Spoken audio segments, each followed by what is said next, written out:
Estaba hablando con una gente que se llama Mesa de Paz, que ellos hacen procesos de paz y hacen cosas muy interesantes. Y estábamos intentando resolver esa pregunta y ahí es muy difícil, muy difícil. Mi hermano daba una respuesta muy interesante y él decía que él creía que uno de los primeros pasos para poder perdonar era poder ponerse en los zapatos del otro. Digamos que esa es una herramienta interesante. Puede ser que cuando uno se ponga, intente comprender y ponerse en los zapatos del otro, no llegue a perdonar, pero seguramente le va a abrir la mente y el corazón para entender un montón de cosas que de otra manera no va a entender. Cuando uno vive en su coto, en su casita personal así pequeñita y no mira para ningún lado en su burbuja, pues es imposible perdonar. Si uno empieza a ponerse en los zapatos del otro, pues es mucho más fácil entender sus errores, sus motivos, su falta de motivos, sus heridas, su forma de crecer. Y cuando uno empieza a entender esas cosas en otra persona, que puede ser una persona que le ha hecho a uno mucho daño, pues yo nunca voy a olvidar el dolor de mi mamá, pero a mí no me sirve de nada odiar, de nada. Y eso vino porque me pude poner en los zapatos del otro. Y eso es una respuesta que dio mi hermano hoy y me parece muy interesante.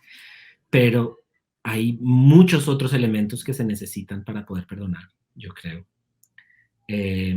Y es muy difícil cuantificarlos porque hay veces son muy diferentes para diferentes casos. Hay tantas casuísticas en la guerra que,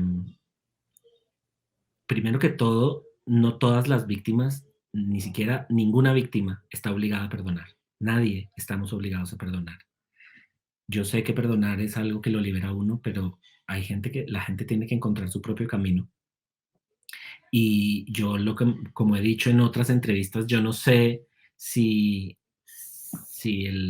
mi mamá hubiera salido muerta o hubiera sido otras personas las que la tuvieron, si yo hubiera tenido, digamos, el camino para hacer el camino que yo hice. Entonces, aparte de que las casuísticas son muy diferentes y se necesitan como una conjunción de elementos muy particulares para que uno pueda llegar a esto, y lo que dijo mi hermano de intentar ponerse en los zapatos de los otros, no creo que haya una respuesta universal. Es un tema muy complejo que hay que tratar caso a caso. Yo no creo que nadie pueda dar una receta de qué se necesita para perdonar. Sé qué cosas se pueden poner delante para perdonar, pero para poder hacer el camino del perdón, pero no para perdonar. Cuando uno da la opción de perdonar, de pronto también fue, digamos, basado en ver lo que ha pasado con tu mamá en su momento.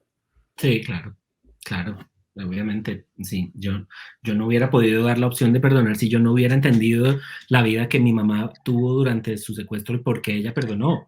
Yo no sé si yo de la nada, sin saber nada de lo que ella hubiera vivido, yo hubiera podido llegar a esto. Igual hay gente que tiene la grandeza de corazón, que estoy seguro que la hay, que puede hacerlo.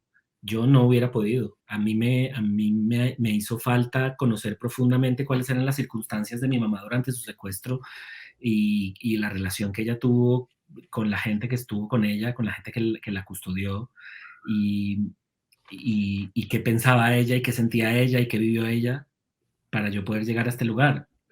En definitiva, yo creo que ella fue la que me enseñó el camino del perdón, más que nada. Y eso es algo que le estaré eternamente agradecido.